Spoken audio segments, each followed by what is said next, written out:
Why do people convert to the Eastern Rite rather than the Western Rite? I think there's two reasons for that. One reason is that the Eastern Rite is easier to find. We have in America now, I think, just over 20 perhaps, churches and missions of the Western Rite, so you're more likely to find an Eastern Rite church. The other idea is that somehow the Byzantine Rite the Eastern Rite is more authentically Orthodox, and I hope I have shown in my previous answers that this really is not true, that from the day of Pentecost onwards, there was a Western expression of the Orthodox faith, and that is what it seems many people are drawn to in the West. They are drawn to a Western expression of the Western faith, although others, having been fed up with the way that Western Christianity has gone, desire to distance themselves as much as possible from Western forms of Christianity. So I think it's got to do, first of all, as I said, with availability of the liturgy, and second of all, there's an idea perhaps that this is more authentic, related to which is the idea that the West has become totally corrupt in its religion. This is not true. This is not true. We have a kind of myth that everything Western is wrong and corrupt. There is a divide. We must make a divide between the post-Enlightenment and post-Reformation West and the West of the first millennium, which was undoubtedly Orthodox. Undoubtedly Orthodox.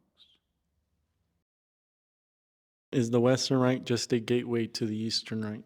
This can be the case. There are some people who come to our church and then they say, oh, I think now I'm ready to move on to the Eastern Rite, really for the reasons I've said, that there's a feeling perhaps that the Eastern Rite is a more authentic expression of Orthodoxy, although, as I've said, that simply isn't true for a number of reasons.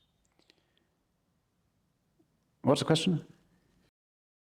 Is the Western Rite truly a gateway to the Eastern Rite? So it can be a gateway to the Eastern Rite, but on the other hand, I have people who come to me from the Eastern Rite.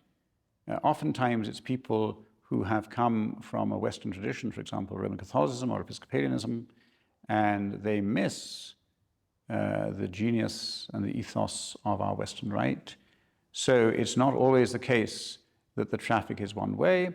The traffic can also be the other way. And as I have said to you before, it doesn't really matter if you're Eastern and Western. What matters is that one should be Orthodox. Is there really a complication between switching parishes from an Eastern to a Western? No, there shouldn't be. Certainly here in my parish, we have a very almost fluid situation. For example, I have a deacon who 2 Sundays in the month is here serving the Western Rite, and then 2 Sundays of the month he is in our local Byzantine Antiochian church serving the Eastern Rite. Sometimes I have parishioners who come to my church, other times they go to the Eastern Rite. Sometimes I have people who come to me for confession, but are nonetheless Eastern Rite people. So we shouldn't think, oh, this is the major thing, this is a major thing which divides us. No, no. The rites are different, yes, but the essential is the same, and that essence is, as I said, our holy Orthodox faith. And above all, this faith which works by love. We must avoid an orthodoxy which is merely formulaic, which is merely an orthodoxy of praxis only, which does not involve a true conversion of heart. And I really do believe if we are truly converted to our hearts, if we are truly converted to our Lord Jesus Christ, then we will not have any difficulty of East and West. The difficulty of East and West, the antagonism between them, really comes from those who have turned our divine religion into a kind of secular ideology. No, no, that is not what our faith is. Our faith is theosis. Our faith is life with God. God who is Trinity, God who himself is diversity in unity. And that's what has always, as I have said before, always existed in the church, and which is a treasure enriching the church. People sometimes like to say, oh, we in the East have so many treasures. Yes, yes, but we in the West have our treasures too, and it is our duty, I feel our duty, and an enrichment to the entire church for those treasures to be preserved for future generations. Why isn't there more icons specifically within the church? Yes, so one of the important things we were told when the Western Rite was founded is that we should have more icons. And we certainly do have a doctrine of icons and a spirituality of icons in our church.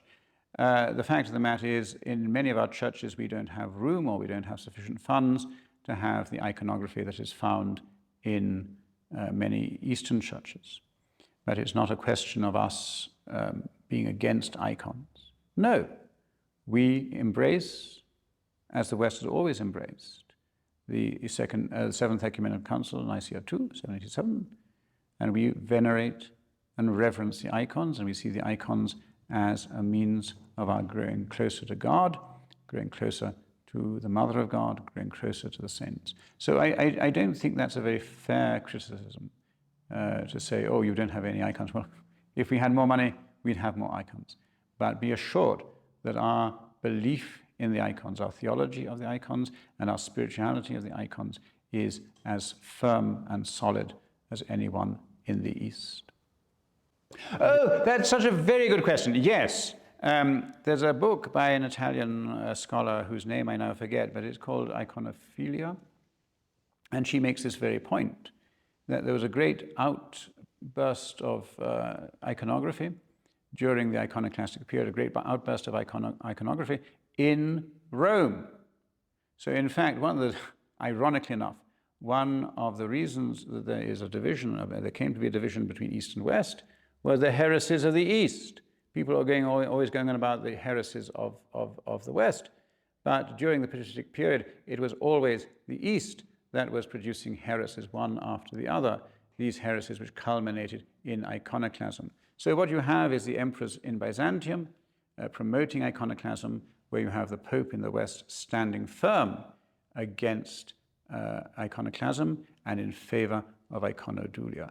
And that's a very, very good point, that in fact the popes of Rome were the great defenders of iconodulia, as indeed we may say in earlier times they were great defenders of the Orthodox faith every time it came under attack from heretics in the East. We should never think of ourselves as Western Orthodox. We should think of ourselves simply as Orthodox.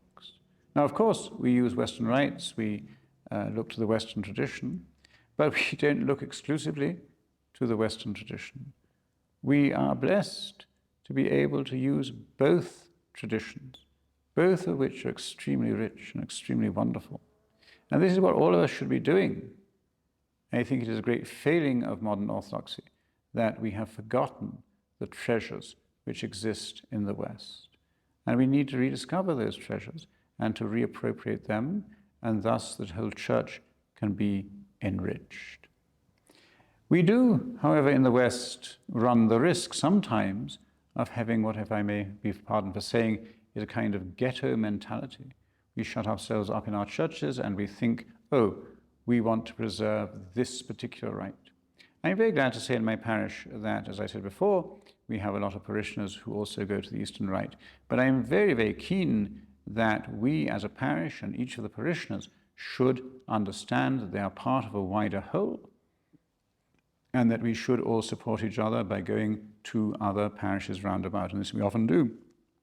Just the other day, we celebrated the feast of the Apostles Peter and Paul, and we have a church in Boulder dedicated to the Holy Apostles Peter and Paul, a Greek church, Greek, obviously, Eastern Rite church, and so several of our parishioners, I myself didn't, but several of our parishioners went to that celebration. So we do need to avoid that separatist mentality. Yes, that is a schismatic mentality, but that can easily be avoided by having more inter-Orthodox, pan-Orthodox events and by participating in those.